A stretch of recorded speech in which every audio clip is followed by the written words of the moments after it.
Aurel, déjà, il va changer un peu d'allure parce qu'il puise en lui des souvenirs qui sont, au fond, un autre aspect de sa personnalité qui était complètement enfoui. Jusqu'à présent, il était toujours habillé avec des vêtements lourds, un peu à la Jean Gabin ou à la Pierre Freinet, si vous voulez. C'était un des modèles de son enfance. Et là, au Mexique, il retrouve un autre courant de sa vie d'enfant, et une tradition qu'on n'attend pas forcément, qui est l'influence qu'a eue Tarzan. Tarzan sur sa vie. Eh oui, sa vie d'enfant, son imaginaire d'enfant. Il n'a pas forcément le look de Tarzan, mais en faisant un effort, on peut y arriver.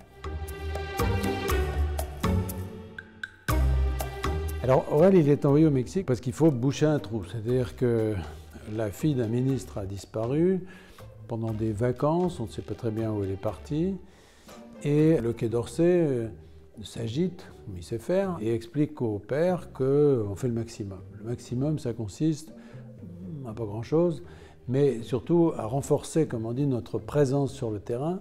À Acapulco, il n'y a qu'un consul honoraire, et pour renforcer notre présence diplomatique, on envoie Aurel en lui disant surtout, ne faites rien. Et ça lui va pas mal. Il aime bien. Il va faire un gros effort pour ne rien faire. Mais bon, effectivement, il n'y arrive pas. Enfin, il va quand même développer une connaissance locale de cette ville où on l'envoie, qui est Acapulco, qui est une ville étonnante parce que c'est une ville qui, dans les années 50, était une sorte de destination de rêve pour la jet-set internationale.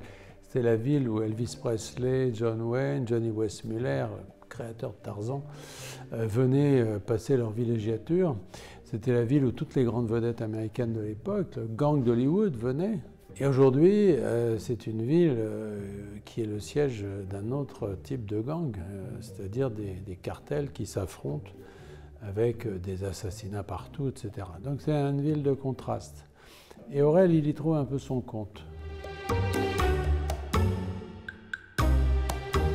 Hotel Los Flamingos, ça a été, pendant une dizaine d'années, la propriété personnelle de John Wayne et de Johnny Weissmuller, qui en avait fait non plus un hôtel, mais une résidence privée, où ils faisaient des brinques pas possibles. Il y a, ça existe toujours, la Casa Tarzan, qui était la maison personnelle, qui était un des pavillons de Johnny Weissmuller, avec des photos de Tarzan partout. Et vous aviez là qui venaient passer des week-ends ou des vacances avec Gardner, Frank Sinatra, etc. Et ça n'a pas bougé. C'est-à-dire qu'il a été vendu à la fin des années 60. C'est devenu un hôtel où vous pouvez séjourner, vous trouvez sur n'importe quel site de réservation. On n'a pas planté un clou, hein, on n'a pas changé ni les lavabos, ni les fenêtres, ni rien du tout. On a l'impression à chaque coin de cet hôtel, qui est en fait un peu caché comme ça dans la verdure, que vous allez tomber nez à nez avec le héros de Rio Grande ou même avec Tarzan. Voilà. Alors évidemment, Aurel, ça va lui donner des idées. Ça va d'abord le libérer physiquement de ce modèle très lourd des films comme Gabin et Freinet, etc., des années 40, si vous voulez, qui lui avaient servi de modèle. Donc, et en Afrique, il était toujours habillé avec ses gros manteaux, etc. Et là, pour une première fois, il enlève tout ça et il se met un Bermuda. Il découvre le bonheur, hein, c'est vrai, c'est d'être libre, d'être Tarzan au fond. Alors évidemment, il n'est pas très crédible en Tarzan. Johnny Weissmuller, c'est un champion de natation, hein. Aurel, il fait ce qu'il peut. Et donc, c'est un Tarzan, disons, amateur. Voilà. Là, vous le voyez à côté de moi, en crooner, on ne sait pas s'il n'a pas en dessous un slip léopard, hein, méfions-nous.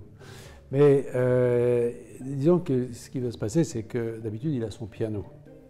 Et quand il a un poste durable, quelques mois, quelques années, il fait venir son piano et il joue sur le piano. Là, évidemment, il est là pour 2-3 mois, donc même pas. Donc il n'a pas de piano avec lui. Alors il en trouve un. Mais c'est un piano qui est dans l'hôtel. Alors il joue. Et puis les Mexicains trouvent ça formidable. Et lui, tout d'un coup, on lui demande d'animer les week-ends. Alors il va jouer du piano, puis il se prend au jeu. Et cet endroit est tellement habité par ces stars de ces années 50 qu'à un moment donné, c'est plus fort que lui. Il trouve un vieux smoking là, dans sa valise, et il se met à chanter « Strangers in the Night ». Et là, sa vie change parce que c'est un autre Aurel qui apparaît. Alors lui, il ne demande pas mieux que de rester tranquille, à rien faire. Mais il va être rattrapé par l'histoire, c'est-à-dire le fait qu'il est là pour une raison. Et même si lui ne veut pas s'occuper de cette disparition, de cette jeune femme, qui est la fille de cet homme politique français, il va être obligé de s'en mêler quand même. Il va être obligé de s'en mêler et au bout d'un moment, il va se prendre au jeu. Voilà. Il va faire des rencontres, il y a des gens qui vont le pousser à ça, on va l'appeler, il va y avoir des questions qui vont se poser pour lui. Et au fond, sans le vouloir, et tout en restant ce crooner de week-end, eh bien, il va être amené à entrer, sinon ça ne serait pas Aurel, et il se met à essayer de mettre son nez dans ce qu'il ne regardait pas, c'est-à-dire d'essayer de retrouver cette jeune femme. Et évidemment, en tirant ce fil, il va trouver des tas de choses qui ne sont pas forcément bonnes pour lui, peuvent être dangereuses même. Acapulco, c'est une ville où il y a 2-3 meurtres par jour.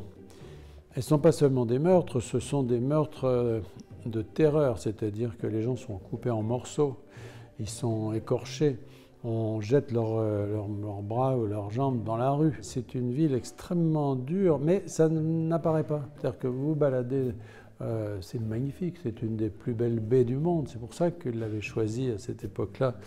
Avec Elvis Presley venait y passer ses week-ends, avec sa Cadillac, voilà. C'était vraiment tout ce rêve qui est toujours là. Il est toujours là, parce que la mer est toujours là, les plages sont toujours là. Simplement, il y a ce contrepoint, c'est-à-dire vous ne savez jamais à qui vous avez affaire. Vous ne savez jamais si la personne que vous avez en face de vous ne va pas à un moment donné se révéler sous un autre visage beaucoup plus dangereux. Et Aurel, il est au milieu de tout ça, il va naviguer au milieu de tout ça, et nous aussi. Parce que c'est ça l'intérêt, c'est finalement, moi, ce que j'aime quand je voyage avec Aurel, pas besoin de connaître un pays, on le découvre avec lui. Puis c'est lui qui prend les coups. Alors ça, c'est pas mal, parce que le lecteur peut rester au chaud, mais lui, il risque tant sa peau. Hein. Et là, il va la risquer pour de bon. Quand vous chantez Sinatra, et vous le faites bien, dans un endroit où il y a cette présence extraordinaire de cette époque, etc., vous êtes forcément très séduisant. Ce n'est pas un séducteur, mais il peut être très séduisant. Un peu à son corps défendant, c'est vrai. Eh bien, une femme qui est installée là depuis des années, est un peu mystérieuse, mais qu'on va apprendre à connaître finalement, et qui est d'ailleurs attachée à cette ville à cause de cette époque qu'elle a vécue et qu'elle retrouve grâce à lui, va être amoureuse de lui. Lui aussi, évidemment, va être extrêmement séduit. Grâce à elle, il va découvrir cette ville sous un autre jour, qui est la partie riche, parce qu'il y a toujours des gens, il ne faut pas imaginer que tout le monde, je veux dire, est dans la violence. Il y a aussi des gens très riches et qui vivent, qui survivent là-bas et dans des conditions qui sont tout à fait luxueuse. C'est un peu le cas de cette femme. Alors évidemment, c'est une histoire d'amour d'Aurel. Il n'a jamais beaucoup de chance. Mais ça fait rien. Ça fait rien. Parce que pendant le temps où il est amoureux, ben c'est beau, quoi. Il est heureux. Et nous aussi.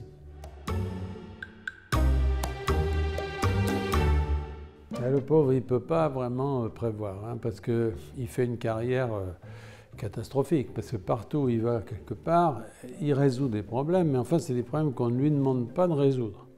Et en général, on ne peut pas lui en vouloir, parce que là, il apporte quand même quelque chose, donc on ne peut pas le sanctionner. Puis on ne peut pas le mettre à la porte, de toute façon, parce qu'il est titulaire. Alors, mais on ne peut pas dire non plus que ça le serve dans son avancement. Donc il est tout le temps au bas de l'échelle. Et au bas de l'échelle, ben, on l'envoie soit faire des remplacements, soit dans des endroits où personne ne veut aller, soit même dans des endroits où on espère qu'il va prendre peut-être un peu des chevrotines qui nous débarrassent de lui. Vous voyez.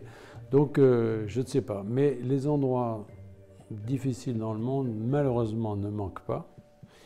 Et je pense que les prochaines aventures d'Aurel seront dans des pays toujours très difficiles, mais qu'il sait, par son caractère, par son charme, par son inventivité, rendre intéressant et attirant.